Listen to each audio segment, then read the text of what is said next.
मध्य प्रदेश में होने वाले उपचुनाव का एपिसेंटर कहे जाने वाले ग्वालियर चंबल संभाग में भाजपा ने अपना चुनावी अभियान तेज कर दिया है और इसी कड़ी में मेहगांव में चुनावी सभा को संबोधित करते हुए बीजेपी सांसद ज्योतिरादित्य सिंधिया ने अपने चिर परिचित अंदाज में पूर्व मुख्यमंत्री कमलनाथ पर जमकर हमला बोला। देखिए एक स्पेशल रिपोर्ट।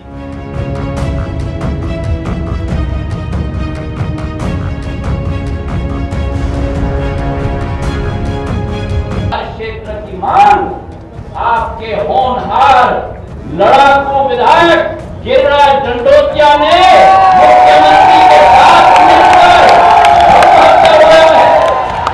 आपके पास लेकर हाथ लेंगे। राम प्रसाद बिस्मिल को भी प्रणाम करता हूँ। इलाही को दिन आएगा जब अपना राज देखेंगे, जब अपनी गति होगी और अपना आत्मा होगा। अंग्रेजों को सबक सिखाने का काम ने किया था, उसी भूमि के वीर सपूत पंडित राम प्रसाद बिस्मिल ने किया था। हंसते हंसते शिवराज सिंह जी पहले इस राज्य के मुख्यमंत्री रह चुके और मुख्यमंत्री रहते हुए दिन और रात में कई बार दिल्ली विधानसभा जनता के बीच में हाथ जोड़ लूं और जन आशीर्वाद यात्रा के माध्यम से भी अनेक बार आप सबके बीच में आना हुआ। कोरोना के बावजूद मध्य प्रदेश में चुनावी बयार बहने लगी है। बीजेपी की चर्चित तिकड़ी ने उपचुनाव के लिए चुनावी शंखनाद चंबल से कर दिया है।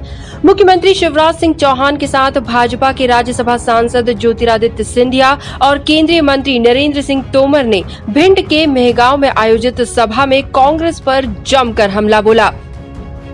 मेहगांव से शिवराज सरकार में सिंधिया समर्थक मंत्री और इस सीट से भाजपा उम्मीदवार राज्य मंत्री ओपीएस भदौरिया के लिए वोट मांगते हुए सांसद ज्योतिरादित्य सिंधिया ने कांग्रेस पर जमकर प्रहार किया। सिंधिया ने कहा कि मेहगांव के विकास के लिए वो अपनी जान भी देने के लिए तैयार हैं। चाहता हूं सारे कांग्रेसियों को, ये सिंधिया परिवार का खून है। अगर वादा खिलाफ की ग्वालियर चंबल की माटी और यहाँ की जनता के साथ की तो सिंधिया परिवार का मुखिया झंडा और तलवार और ढाल लेकर खड़ा हो जाएगा इस क्षेत्र की जनता की रखवाली के लिए। मुझे पद से कोई मोह नहीं, मुझे कुर्सी से कोई मोह नहीं, लेकिन अगर आपकी आशा, आपकी अभिलाषा पर कोई पैर कुचलने की कोशिश करे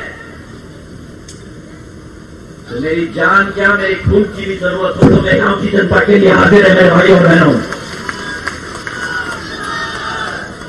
सिंधिया ने पूर्व सीएम कमलनाथ पर हमला बोलते हुए कहा कि वे तो वल्लभ भवन से निकलने के लिए तैयार ही नहीं थे, इसलिए हमने फिर से शिवराज सिंह चौहान को मुख्यमंत्री बनाने का फैसला किया।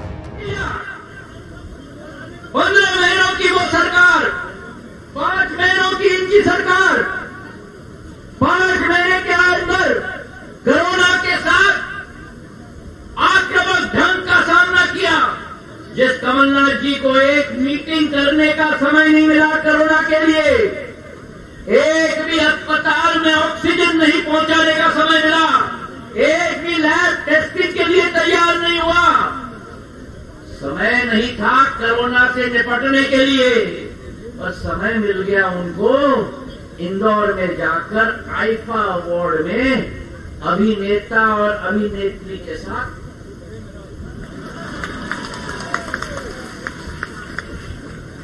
वहीं अवैध उत्खनन को लेकर भी उन्होंने कांग्रेस को कटघरे में खड़ा करते हुए कहा कि जिस सरकार का मंत्री ही कह दे कि उनकी सरकार अवैध उत्खनन पर लगाम नहीं लगा सकती, फिर उस सरकार को बने रहने का कोई हक नहीं है। स्वयं आके कहता है, मैं मध्य प्रदेश की जनता से माफी मांगता हूं कि हमारी सरकार में हम अवैध रेत उत्खनन रोक नहीं पाए।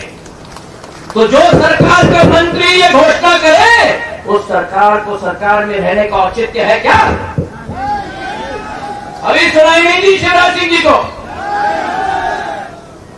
और आज जब हम आए हैं विकास और प्रगति का सोपान, सबसे बड़ी योजना महारतनगढ़ वृद्ध परियोजना नहर की 160 करोड़ की जो आप लोगों लोगों की सबसे ज्वलंत मांग थी। शिवराज सिंह जी ने हमारे कहने पर हरी झंडी देकर इस क्षेत्र को पंजाब बनाने का कदम उठा दिया। अरे तालियों की गड़गड़ाहट से धन्यवाद दो भाई। तो मैं भिड़ के ताली नहीं बजी, इधर से बजाओ, इधर से बजाओ, ऐसी ताली बजाओ कि शिवराज सिंह जी दोबारा भी कुछ देने के लिए तैयार हो जाए।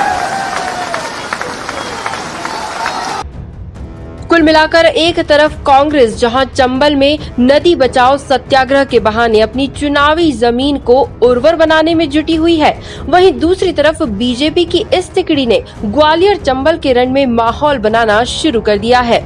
एमपी न्यूज के लिए भिंड से मनीष ऋषिश्वर की रिपोर्ट।